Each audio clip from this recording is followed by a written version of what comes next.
Ogoh.uz'da kun yangiliklari. Bugun nimalar bo'ldi? Eng muhim yangiliklar bir joyda. O'zbekiston 2030-yilgacha oltin ishlab chiqarishni 175 tonnaga yetkazmoqchi. O'zbekistonda tog'-kon sanoatiga 10 milliard dollar investitsiya jalb qilindi. O'zbekistonning Vashingtondagi ilk bosh konsuli tayinlandi. Samarqand aeroportida talaba qizni Turkiyaga olib chiqmoqchi bo'lganlar ushlandi.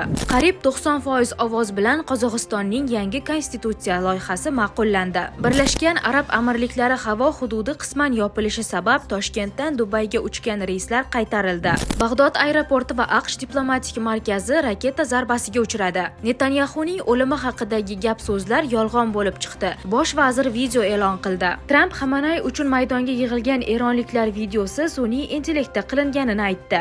O'zbekiston 2030-yilgacha oltin ishlab chiqarishni 175 tonnaga yetkazmoqchi. O'zbekiston 2030-yilgacha tog'-kon sanoatini ishlab chiqarish hajmini sezilarli oshirishni rejalashtirmoqda. Rejalarga ko'ra oltin 175 tonna, kumush 500 tonna, uran 15 ming tonna, mis esa 500 ming tonnaga yetkaziladi. Bu borada amalga oshirilayotgan 22 milliard dollarlik loyihalar doirasida 40 mingga yaqin yuqori daromadli ish o'rni yaratilishi kutilmoqda. Mazkur loyiha mamlakatning tog'-kon va metallurgiya sanoatini yangi texnologik bosqichga olib chiqishi ta'kidlandi. O'zbekistonda tog'-kon sanoatiga 10 milliard dollar investitsiya jalb qilindi. So'nggi yillarda tog'-kon sanoati amalga oshirilgan islohotlar natijasida sohaga 10 milliard dollarlik xorijiy investitsiya kiritildi. Natijada oltin qazib olish hajmi o'tgan yili 118,4 tonnaga yetdi. Sohada ishlab chiqarish hajmi 1,7 barobar o'sib, o'tgan yili 270 trillion so'mga yetdi. Tog'-kon korxonalarida ish haqi ham yuqori bo'lib, ayrim mutaxassislar 70 million so'mgacha maosh olmoqda.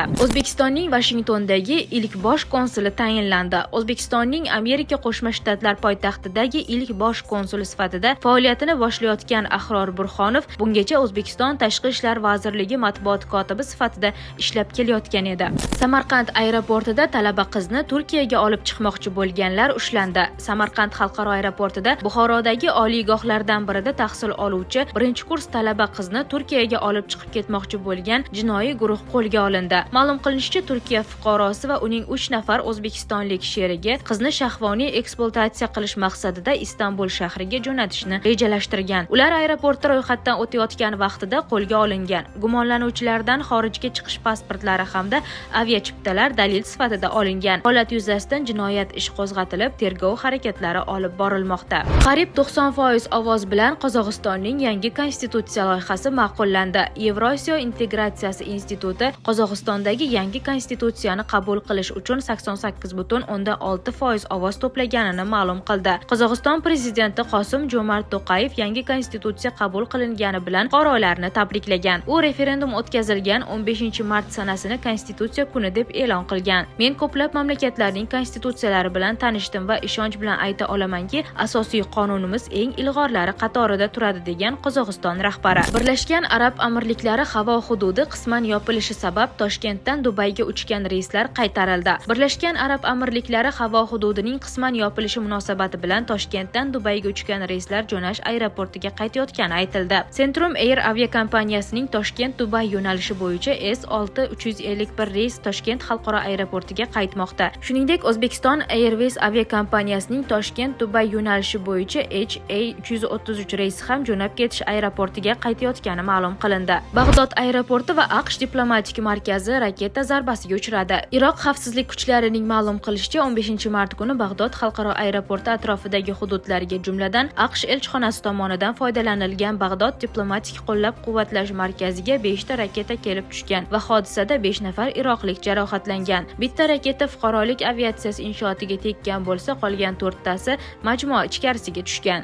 Netanyahuning o'limi haqidagi gap-so'zlar yolg'on bo'lib chiqdi. Bosh vazir video e'lon qildi. Isroil bosh vaziri Benyamin Netanyahu o'zining vafoti haqidagi internetda tarqalgan mishmishlarga javoban yangi video e'lon qildi. Eron hujumlaridan so'ng Netanyahu bir muddat ko'rinish bermagani sababli ijtimoiy tarmoqlarda uning o'lgani yoki og'ir yaralangani haqida turli taxminlar bolalagan edi. Hatto ba'zilar uning matbuot anjumanidagi tasvirlarini sun'iy intellekt mahsuli deb atashgacha borishdi. Bosh vazir kafedan qahva sotib olayotgani tasvirlangan video namoyish etdi. Unda u o'lim haqidagi savollarga kinoya bilan javob bergan. Men qahvani o'lgudek yaxshi ko'raman, xalqimizni ham o'lgudek yaxshi ko'raman deya hazil aralash javob qaytargan va qo'llarini kameraga ko'rsatib barmoqlarini sanab ko'rishni taklif qilgan. Tramp Xamenei uchun maydonga yig'ilgan eronliklar videosi sun'iy intellektda qilinganini aytdi. Ular maydonda yig'ilgan 250 mingga yaqin odamni ko'rsatib, Xameneini qanchalik yaxshi ko'rishlarini aytdi. Bu butunlay sun'iy intellekt tomonidan yaratilgan. Bu hech qachon sodir bo'lmagan. Ommaviy axborot vositalari bu voqea sodir bo'lmaganini bilardi, lekin ular go'yoki xalq qo'llab-quvvatlayapti degan tasavvur yaratishdi, degan Oq uy rahbari.